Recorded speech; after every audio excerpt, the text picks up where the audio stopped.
Fala pessoal, sejam todos bem-vindos. Bora aqui para mais um conteúdo, mais uma notícia, trazendo para vocês as últimas informações diretamente de Brasília. Pessoal, vamos aqui com comentários do canal Bradock Show, já deixando os créditos ao canal do Bradock Show na plataforma do YouTube. Se não é inscrito no canal, se inscreva, deixe seu like e o seu comentário. Isso faz uma enorme diferença para mim, para a gente aqui dentro da plataforma. Não se esqueçam também de ativar o sininho das notificações. Agora bora para o conteúdo. O presidente Bolsonaro, porque congressistas americanos pedem sanções contra o ministro Alexandre de Moraes após o exílio de Eduardo Bolsonaro. Um documento enviado pelos congressistas Rich McCormick e Maria Elvira Salazar, que, para quem não se lembra, é aquela congressista que mostrou uma foto do Alexandre de Moraes no meio de uma comissão lá na Câmara dos Representantes dos Estados Unidos. Esses dois congressistas enviaram uma carta ao presidente Donald Trump pedindo sanções contra Alexandre de Moraes. O documento cita, abre aspas, uso do poder judicial para manipular eleições, fecha aspas, e violações à liberdade de expressão. Congressistas afirmam que Moraes, abre aspas, não apenas é um problema para o Brasil, mas é uma ameaça crescente para os Estados Unidos, fecha aspas. A carta solicita sanções, proibição de visto e penalidades econômicas contra o ministro e também aquilo que a carta define facilitadores, ou seja, toda a cadeia de comando que levou a condenações no passado, que levou também a decisões arbitrárias do ministro Alexandre de Moraes, ou seja, do ministro até a pessoa que basicamente entregou a notificação judicial, passando por delegados da Polícia Federal, juízes auxiliares, etc. Jorge Serrão. Eu queria um comentário político seu, depois está passando para o Dr. Marcília, um aspecto mais jurídico, porque se o governo Trump aprovar um pacote de medidas de sanções contra o Brasil na base da lei Magnitsky, será um problema diplomático e aparentemente já está sendo estudado um pacotaço de pelo menos 12 sanções contra o Brasil. O que você acha que vai acontecer nas próximas semanas? Vai ser complicado. Vem aí sanções pesadas contra o Brasil, contra a instituição. Não é justo, não será justo que seja aplicada apenas uma sanção contra o ministro Alexandre de Moraes. Por quê? Não seria justo. Porque tudo que o ministro decidiu, não foi ele que decidiu, teve o respaldo completo de todos os membros do Supremo Tribunal Federal, que para os Estados Unidos não é um órgão guardião da Constituição brasileira. Não, quem tomou a decisão foi o Brasil. Está todo mundo implicado nela. E essas decisões são bastante complicadas, porque se houver sanções, elas vão ter um aspecto econômico, que pode atingir desde o fato desse punido ou quem for punido não poder entrar nos Estados Unidos, até ter problemas econômicos concretos, tipo o seu cartão de crédito internacional não vai ter mais validade, coisa desse tipo.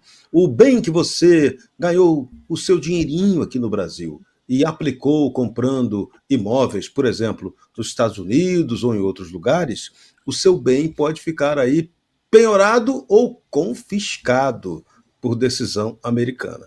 Então, isso é um jogo muito bruto para o qual a maioria dos nossos tupiniquins não estão preparados. Então, se o Supremo acha que eles têm a punição suprema, ainda não viram a punição suprema da turma do Lourão.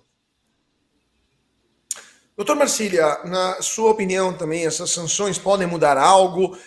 A primeira turma poderia repensar, eventualmente, a decisão que está aparentemente já escrita, né?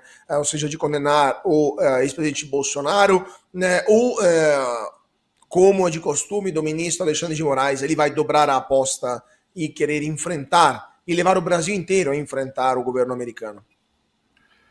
Bom, vai dobrar a aposta e já dobrou. Tanto que a gente viu, inclusive hoje, a notícia, daqui a pouco a gente vai comentar sobre um novo pedido a respeito dos dados do Alan dos Santos, né? Pedido que foi justamente o que originou todo o imbróglio inicial entre Brasil e Estados Unidos. Então, a gente nunca recua. Aqui é mais ou menos como se a espada, eu acho que eles pensam assim, como a espada não é deles, como as sanções não os afetam diretamente, né? Porque é isso. A lei Magnitsky ela tem essa possibilidade de que, óbvio, o próprio ministro seja pessoalmente afetado, ele deixa de poder, por exemplo, ir para os Estados Unidos, deixa de poder ter contas, deixa de poder ter relações, inclusive acadêmicas, com os Estados Unidos, é bom que se diga, porque está cheio de ministro aí que está em Harvard, que está em lugares, em universidades dos Estados Unidos, e tem relações, vão dar palestras, enfim, tem cursos, e isso tudo vai ser de alguma forma limitado. O que a gente precisa, no entanto, entender é que, embora a aplicação dessa lei seja possível, a meu ver, eu vi muita gente hoje dizendo, inclusive, que, não dá para aplicar porque o caso do Eduardo Bolsonaro é muito recente, ele sequer pediu asilo político, como é que isso vai ser aplicado, como é que essa lei vai ser aplicada por algo que aconteceu esses dias? A questão não é essa. A gente precisa se lembrar que tudo isso se iniciou, que a cogitação de se aplicar essa lei, ela veio de quando o ministro Moraes começou a solicitar dados cadastrais de cidadãos norte-americanos ou lá residentes e que estavam utilizando as plataformas fora do país. Isso não pode acontecer, isso viola não só o sigilo dos dados cadastrais que estão fora do país e, portanto, sob custódia do ordenamento estrangeiro, como também isso viola a liberdade de expressão dos usuários e a comercial dos donos de plataformas que tiveram as suas plataformas suspensas por não terem fornecido esses dados. Então, é necessário que a gente entenda que a aplicação da lei pode ser feita mesmo independente da questão relacionada ao Eduardo Bolsonaro. E vale a gente pontuar que, como você bem disse, Serrão também, independente de nós termos a sanção ou não ao ministro, está por vir, com certeza, sanções ao país, porque o Brasil se tornou para os Estados Unidos um case de censura, um case de autoritarismo, e isso eles não vão deixar por barato, nem ele, nem os Estados Unidos, nem os seus países aliados. Mas, por outro lado, a defesa de Jair Bolsonaro está avançando com uma estratégia conta-gotas, né, contra os Estados Unidos, contra o STF nos Estados Unidos, porque aliados de Bolsonaro estão preparando uma ofensiva nos Estados Unidos contra outros integrantes do judiciário, além de Alexandre de Moraes, porque lembramos, não é só o ministro Alexandre de Moraes que está envolvido nesses abusos. Vamos pegar, por exemplo, o Procurador-Geral da República, Paulo Goneu, Gilmar Mendes, o ministro Barroso, também o presidente da Corte. Quem não se lembra do perdeu Mané, não a mola, ou derrotamos o bolsonarismo, entre outras falas, né, do ministro Barroso. Eles serão próximos alvos de pedido de sanções ao governo Trump. Eduardo Bolsonaro reforçará a articulação nos Estados Unidos. Deputado Luiz Felipe, quanto, na sua opinião, isso tem chances concretas de prosperar com uma série de sanções contra tanta gente assim? Ou o senhor acha que a atenção americana vai se focalizar mais sobre quem assinou muitas ordens abusivas, ou seja, o ministro Alexandre de Moraes?